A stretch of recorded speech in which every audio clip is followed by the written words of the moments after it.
Hello mga guys, it's Genevieve Tabili Norman. My husband is making this to me. He is observing that the wife is really planting a lot. I told him the favorite things to do to myself is really planting. He is wondering, ang bilis kong maka-create, ang bilis nilang tumubo guys. He is wondering, ba't ganun? Ba't kung siya, something, the plant is not growing to him. Pero pag ako, ang bilis nilang tumubo, tapos, iwan ko, maybe because the heart, the mind is sa mga tanim ko talaga guys. Oo. Napapansin ko lang, nang inilagay niya itong white, mabigat pa naman, I observing that he is putting this white.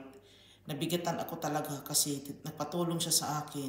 Hindi kasi Pilipino yung asawa ko guys eh. Ako yung Pilipina. Iba kasi yun eh. Hati kasi siya eh. Kaya siguro ganyan siya. Parang, hindi, iwan ko basta, I'm focused to the plants I have. Bali, yung focus ko kaya ako nag-vlog or nag-content kayo is the lights. Akala ko kasi yung una, hindi siya mag-function dyan. Isa lang naman talaga siya, doon wala.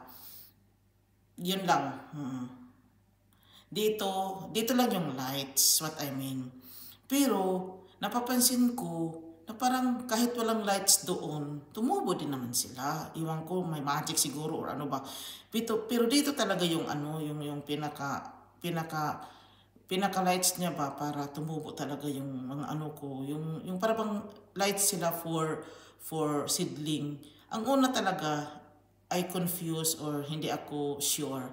Pero nang lumaon, I'm happy guys para siyang ano, sun.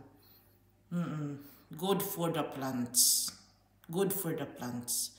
Baka kopyahin na ako ni Mr. nito, baka maglagay na talaga siya ng sa kanya, palakihinan niya. Hindi ko naman sinasabing he is not copy.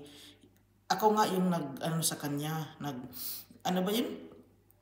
Parang interpreter ba guys, na ganituhin mo kasi, ganituhin mo, ito. Hindi pa rin nakuha. Ito, ano ako guys, yung ba magpasabot-sabot, yung ganito, oo.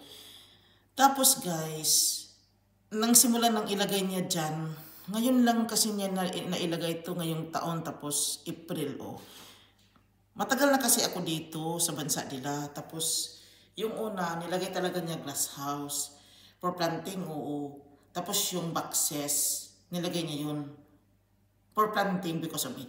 Ito talaga yung pinakabago na nilagay niya kasi all I can see is I'm happy dahil yung mga ano, tingnan nyo guys, lumaki na siya guys. So, ano naman, healthy. Ito, tingnan mo. Ano siya?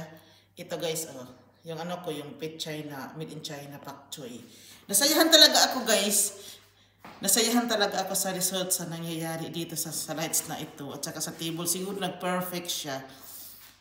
Di ba perfect naman yung dating niya, pang rich, pang nature talaga kasi eh. Nasayahan ako sa result sa nangyayari. Oo. Guys, dito na lang ako. Maraming salamat. Bye.